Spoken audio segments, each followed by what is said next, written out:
ये job profile आप अपने स्क्रीन पर देख पा रहे हैं और आपको बता दूं कि ये कौन सी रूलिंग है जिसमें क्या क्या काम करना है जीडीएस को, ये सब दिया गया है। GDS conduct and engagement rule का रूल नंबर 3B का क्लॉज 12, रूल नंबर 3B का क्लॉज 12 है ये जीडीएस कंडक्ट रूल का, जिसमें जीडीएस का जॉब प्रोफाइल दिया गया है और इसी कंडक्ट रूल के द्वारा जीडीएस को गवर्न किया जाता है। फिलहाल हम जॉब प्रोफाइल पे उतना फोकस नहीं करेंगे क्योंकि ऑलरेडी आप जानते हो कि बीपीएम एबीपीएम का क्या वर्क होता है। बस हम लोग देखेंगे कि आईपीपीबी से रिलेटेड वर्क करने का क्या प्रावधान है, इसकी सैलरी अलग से मिलती है या नहीं, क्योंकि आपको तो पता ही है कि आईपीपीबी के ऑफिशियल्स द्वारा बार बार जीडीएस स्टाफ को कॉल करके पूछा जाता है वर्क के बारे में। तो जीडीएस स्टाफ को पता होना चाहिए उनके क्या काम है और इस आईपीपीबी के काम के एवज में उन्हें क्या मिलता है। देखिए यहाँ सबसे पहले आपको पता होना चाहिए कि जीडीएस के कितने कैटेगरी है। तो 3 कैटेगरी हैं जीडीएस के।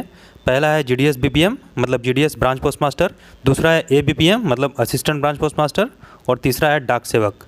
डाक सेवक जो होते हैं वो डिपार्टमेंटल ऑफिसेज में काम करते हैं और बीपीएम और एबीपीएम ये दोनों ब्रांच ऑफिसेज में काम करते हैं। बीपीएम एक बीओ का ऑल इन ऑल होता है, मतलब ब्रांच ऑफिस का वही इंचार्ज होता है ब्रांच पोस्ट मास्टर, और ABPM assistant branch post master जो उसको असिस्ट करता है।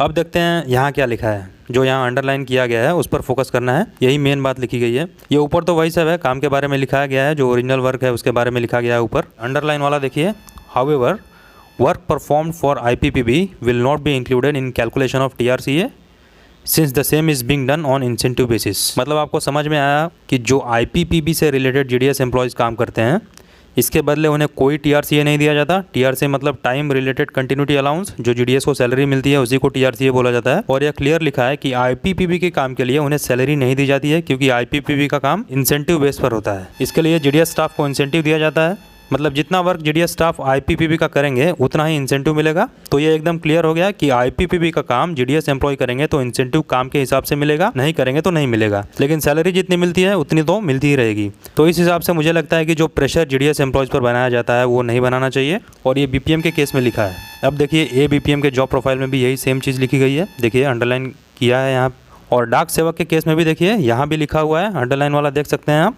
तो दोस्तों ये था जीडीएस कंडक्ट का रूल 3B का क्लॉज 12, जिसमें ये क्लियर लिखा है कि आईपीपीबी से रिलेटेड वर्क के बदले जीडीएस एम्प्लॉय को कोई सैलरी नहीं दी जाती है। नहीं करने पर जो टीआरसीए रिव्यू करने की बात कही जाती है ये बिल्कुल गलत है, क्योंकि जब आप आईपीपीबी के काम के बदले टीआरसीए देते ही नहीं तो आप उसके लिए टीआरसीए रिव्यू कैसे कर सकते हैं। तो आज के वीडियो में इतना ही, बाकी आप अपनी राय कमेंट बॉक्स में दे सकते हैं। मिलेंगे नए अपडेट के साथ।